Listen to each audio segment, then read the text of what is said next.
जी राणा साहब आज मैं जनाब राणा अमजद इस्लाम अमजद दी फरमाइश ते नज़म सुना रहा हां। सुनो ये जेड़ी के मेरी अपने ते लिखी मैं कोई ना बंदा समझे भी पता नहीं साडे नहीं सुनाउं लिया मुड़ के बाहर घेरिया होवे स्टूडियो तो बाहर कहंदा कि बुढ़ी नूं दबका मार बैठा मैं की दसां फिर की होया। बुढ़ी नूं दबका मार बैठा फिर दसां की होया। बुढ़ी नूं दबका मार बैठा मैं की दसां फिर की होया।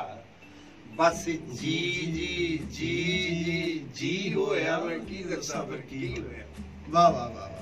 जो नहीं होना सी वो होया मेरा ब्लड प्रेशर बनदा सी। जो नहीं होना सी वो होया मेरा ब्लड प्रेशर लो होया। एक पासा मेरा सुता सी बाहर गली च भौंकदा कुत्ता सी। और मैं अपने आप नूं शेर करां दबके दी कोशिश फेर करां। वाह वाह वाह। मैं तो पानी भी ना पी होया मैं की दसां फिर की होया। बस जी जी जी जी जी होया। ਉਹ ਗੁੱਸੇ ਦੇ ਨਾਲ ਲਾਲ ਹੋਵੇ ਮੇਰਾ ਲਾਗੇ ਹੀ ਮੰਦਾ ਹਾਲ।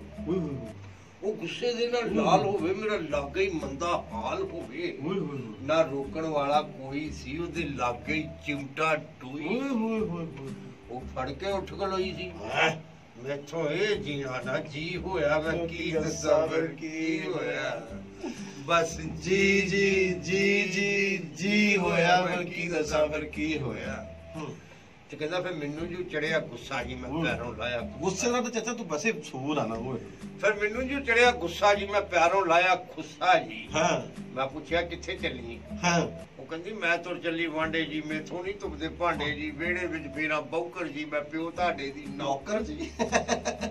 ਮੈਂ ਜਦੋਂ ਦੀ ਆਈ ਆ ਘਰ ਤੇਰੇ ਮੈਂ ਕੱਖ ਨਹੀਂ ਤੇਰਾ ਡਿਠਾ। ਵਾਹ ਵਾਹ ਵਾਹ। ਘਰ ਕਦੀ ਨਾ ਹੋਇਆ ਤੇਰੇ ਆਟਾ ਤੇਲ ਤੇ ਮਿੱਠਾ ਵੇ। ਨਾ ਭਾਂਡੇ ਦੇ ਵਿੱਚ ਕੀ ਹੋਇਆ ਮੈਂ ਕੀ ਦੱਸਾਂ ਫਿਰ ਕੀ ਹੋਇਆ। ਤੇ ਕਹਿੰਦੀ ਮੈਂ ਮੰਨਿਆ ਤੁਸੀਂ ਸੱਚੇ ਜੀ।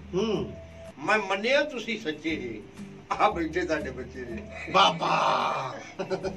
ਮੈਂ ਮੰਨਿਆ ਤੁਸੀਂ ਸੱਚੇ ਜੀ। ਆ ਬੈਠੇ ਸਾਡੇ ਬੱਚੇ ਜੀ। ਆ ਬੈਠੇ ਸਾਡੇ ਬੱਚੇ। ਆ ਬੈਠੇ ਸਾਡੇ ਬੱਚੇ ਜੀ। ਆ ਚਾਬੀ ਨਾ ਪਿਆ ਹੋਇਆ ਤਾਲਾ ਜੇ ਪਿੱਛੇ ਨਾ ਮੇਰੇ ਆਉਣਾ ਜੀ ਘਰ ਹੁੰਦਾ ਤੁਹਾਡਾ ਸਾਲਾ ਜੀ। ਓਏ ਹੋਏ ਆ ਮਾਪਿਆਂ ਤੇ ਚੰਗਾ ਬੀਜਿਆ ਸੀ ਜ਼ੁਲਫੀਏ ਉੱਗ ਕੇ ਮਾੜਾ ਬੀ ਹੋਇਆ ਮੈਂ ਕੀ ਦੱਸਾਂ ਫਿਰ ਕੀ ਹੋਇਆ। ਫਿਰ ਜੀ ਜੀ ਜੀ ਜੀ ਜੀ ਜੀ ਜੀ ਜੀ ਜੀ ਹੋਇਆ ਮੈਂ ਕੀ ਦੱਸਾਂ ਫਿਰ ਕੀ ਹੋਇਆ। ਓਏ ਹੋਏ।